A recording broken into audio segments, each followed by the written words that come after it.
Alhamdulillah, alhamdulillahilladzi khalaqal mauta wal hayata liyabluwakum ayyukum ahsanu amala wa huwal azizul ghafur. Asyhadu an la ilaha illallah wa asyhadu anna Muhammadan abduhu wa rasuluh. Allahumma shalli wa sallim wa barik ala sayyidina wa habibina wa syafi'ina wa maulana Muhammadin wa ala alihi wa ashabihi wa man tabi'ahum bi ihsan ila yaumiddin amma ba'du. Qala Allah ta'ala fil Qur'anil Karim, a'udzu billahi minasyaitonir rajim. Bismillahirrahmanirrahim. Ya ayyuhalladzina amanu taqullaha haqqa tuqatih wa la tamutunna illa wa antum muslimun. Hadirin sedang salat Jumat yang dirahmati Allah Subhanahu wa taala, marilah kita senantiasa meningkatkan ketakwaan kita kepada Allah Subhanahu wa taala. Takwa dalam arti yang sebenar-benarnya takwa, dengan mengerjakan segala perintah-perintah Allah dan meninggalkan segala larangan-larangan Allah Subhanahu wa taala. Hadirin sidang salat Jumat yang dirahmati Allah Subhanahu wa taala. Pada kesempatan siang hari ini, tema yang akan Fakih sampaikan adalah tentang pentingnya bertakwa kepada Allah Subhanahu wa taala. Hadirin sidang salat Jumat yang dirahmati Allah Subhanahu wa taala. Ma makna takwa? Takwa menurut para ulama artinya adalah orang-orang yang senantiasa mengerjakan segala perintah-perintah Allah dan meninggalkan segala larangan-larangan Allah Subhanahu wa taala. Kemudian bagaimanakah ciri orang-orang yang bertakwa? Dijelaskan dalam surah Ali Imran. Allah Azza wa Jalla berfirman, a'udzu billahi minasyaitonir rajim. Bismillahirrahmanirrahim. Alladzina yunfiquna fis sarra'i wad dharra wal kadhimina al-ghaiza wal 'afina 'anil nas.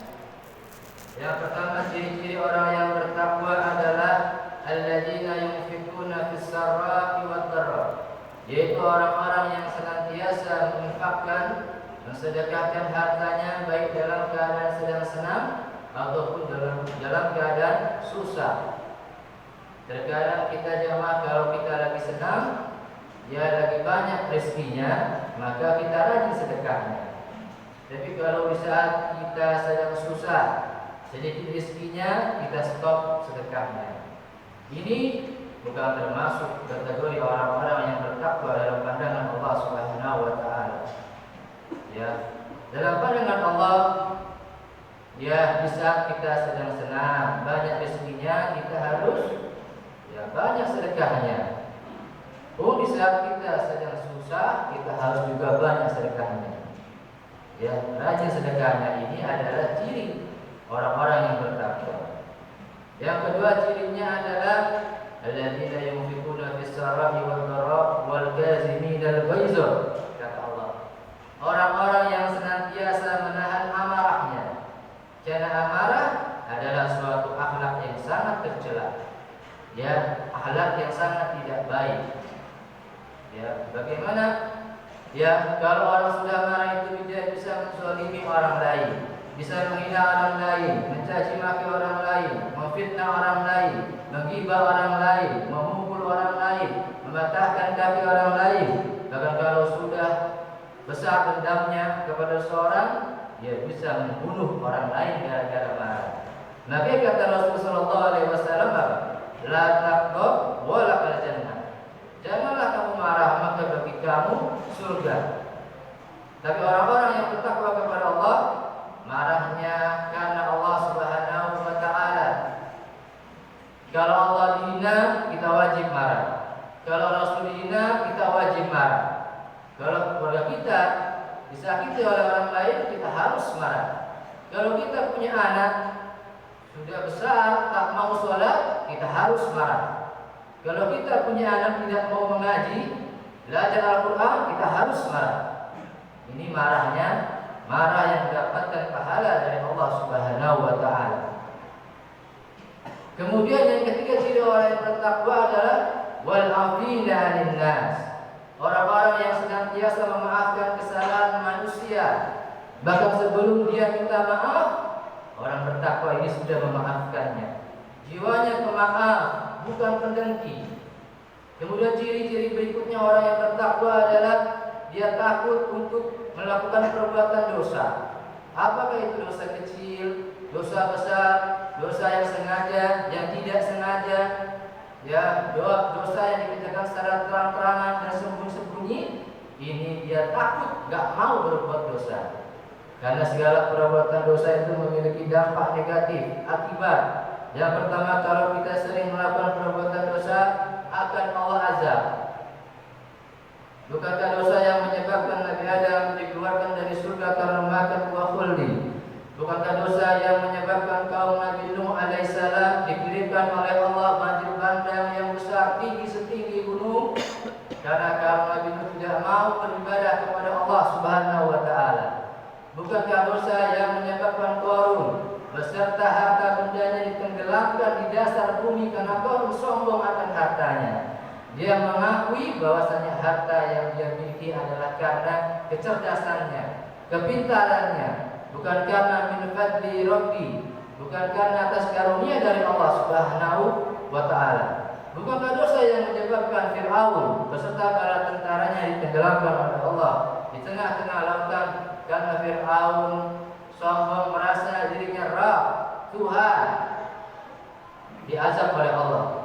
Yang kedua, dampak dosa adalah mencabut rasa malu dari diri seorang hamba.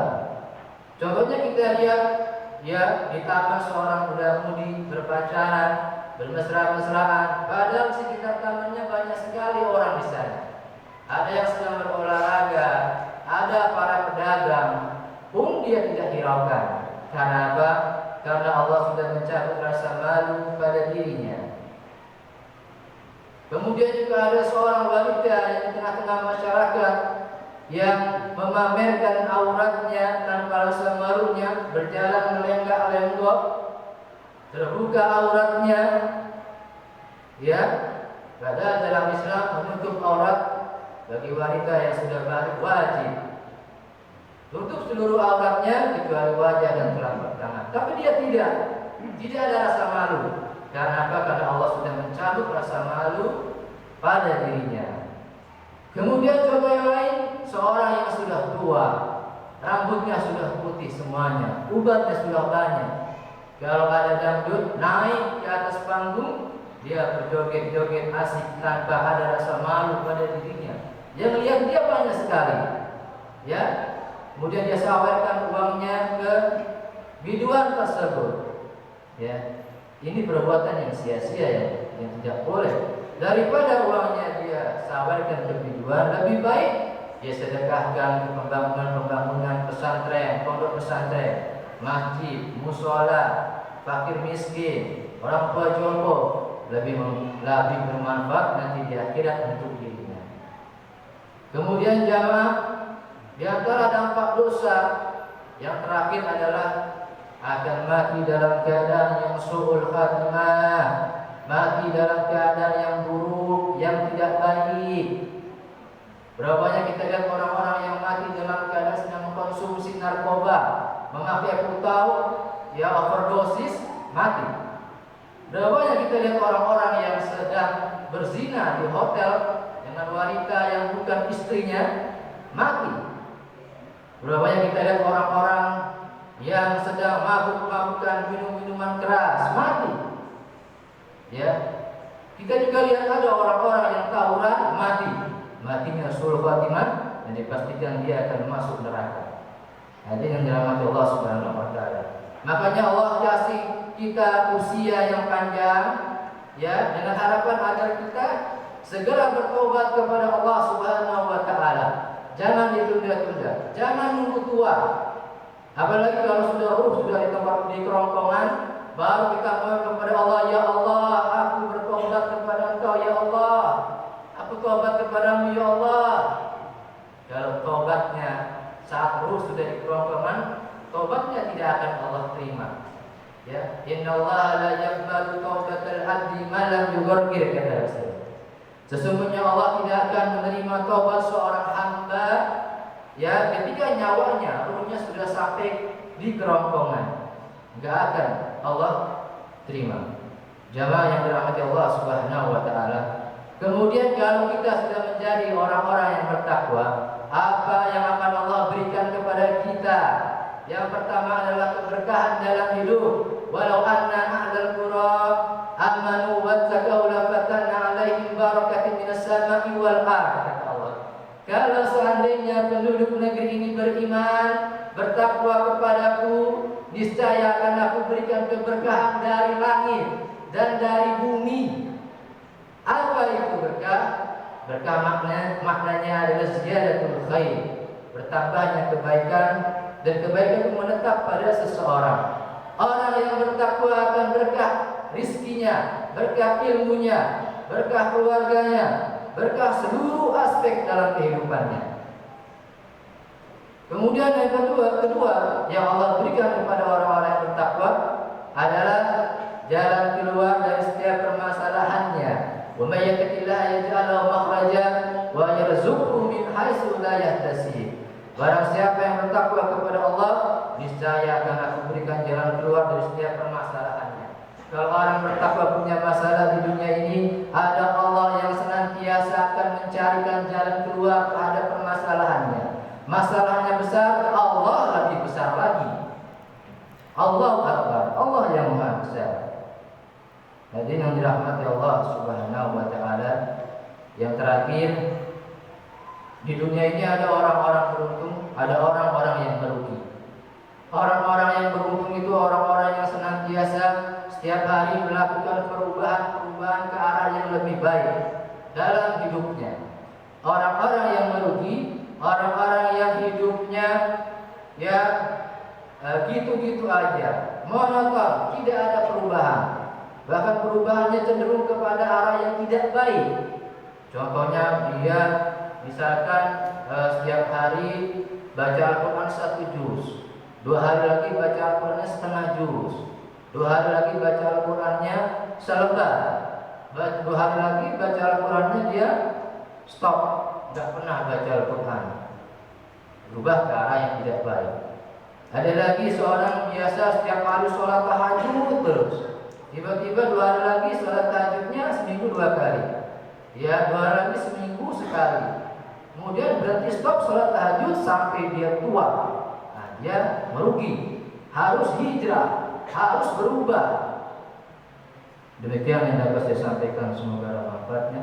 Barakallahu li wa lakum fil Qur'anil Karim wa nafa'ani wa iyyakum bima fihi minal ayati wa dzikril hakim. Aqulu qawli hadza fastaghfiruhu innahu huwal ghafurur rahim. Allah